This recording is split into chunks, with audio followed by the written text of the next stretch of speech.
बाबरी मस्जिद विध्वंस के बाद जो न्यायिक प्रक्रिया हुई उससे हम सब परिचित हैं। लेकिन इससे पहले 100 वर्षों से एक न्यायिक संघर्ष चल रहा था जिसके बारे में बहुत कम लोग जानते हैं। अब जब राम जन्मभूमि का शिलान्यास होने जा रहा है तो इस संघर्ष का स्मरण करना आवश्यक है और आज के वीडियो में हम बताएंगे इसी न्यायिक संघर्ष के बारे में। 1885 में पहली बार याचिका दायर की गई थी इस स्थल के लिए।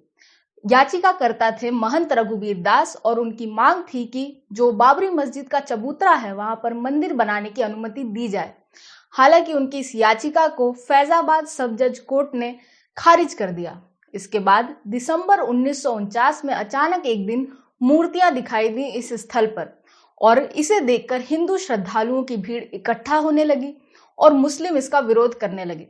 तनाव को बढ़ता देखकर स्थानीय प्रशासन ने यहां पर ताला लगा दिया और जनवरी 1950 में गोपाल सिंह विशारद ने एक याचिका दायर की फैजाबाद सिविल कोर्ट में, जो ये मांग करती थी कि इस स्थान पर पूजा और मूर्ति की स्थापना की अनुमति दी जाए। न्यायालय ने अस्थायी रूप से इस बात की अनुमति दे दी, लेकिन ध्यान देने वाली बात यह है कि उत्तर प्रदेश की तत्कालीन कांग्रेस सरकार ने इस आदेश का विरोध किया था और इसके विरोध में एक याचिका भी दायर की गई थी। इसके बाद कुछ वर्षों तक ये मूर्तियां वहीं रहीं और इसी बीच 1959 में निर्मोही अखाड़ा ने इस स्थान के स्वामित्व के लिए मांग की।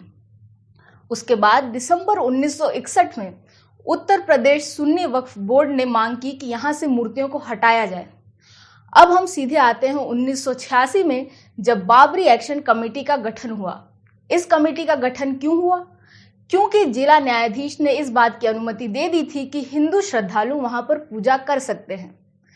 फिर 1989 में जब राजीव गांधी की सरकार थी, तब विश्व हिंदू परिषद के पूर्व उपाध्यक्ष और सेवानिवृत्त जज जो इलाहाबाद उच्च न्यायालय से सेवानिवृत्त हुए थे, उन्होंने एक याचिका दायर की। देवकी नंदन अग्रवाल ने इस याचिका को रामलला विराजमान के नाम से ही दायर किया गया था और ये मांग करती थी इस स्थान पर मंदिर बनाने की। और इसी के बाद राजीव गांधी सरकार ने नवंबर में अनुमति दे दी इस स्थान पर शिलान्यास करने की, जो विश्व हिंदू परिषद ने किया।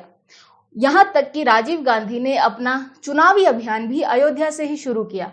संयोगवश ये पहला शिलान्यास 9 नवंबर 1989 को हुआ था, जिसके 30 वर्ष बाद इसी दिनांक पर सर्वोच्च न्यायालय का निर्णय राम जन्मभूमि के पक्ष में आया है।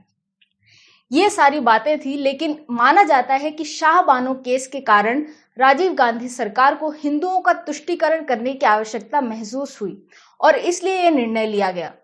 इसके बाद शिलान्यास के बाद मुस्लिम की तरफ से प्रतिरोध बढ़ा। उन्होंने हिफाजती दस्ते गढ़ने शुरू कर दिए और इस तरह धीरे धीरे संघर्ष बढ़ता गया, जिसके परिणाम स्वरूप बाबरी विध्वंस हुआ और उसके आगे की कहानी आप जानते हैं।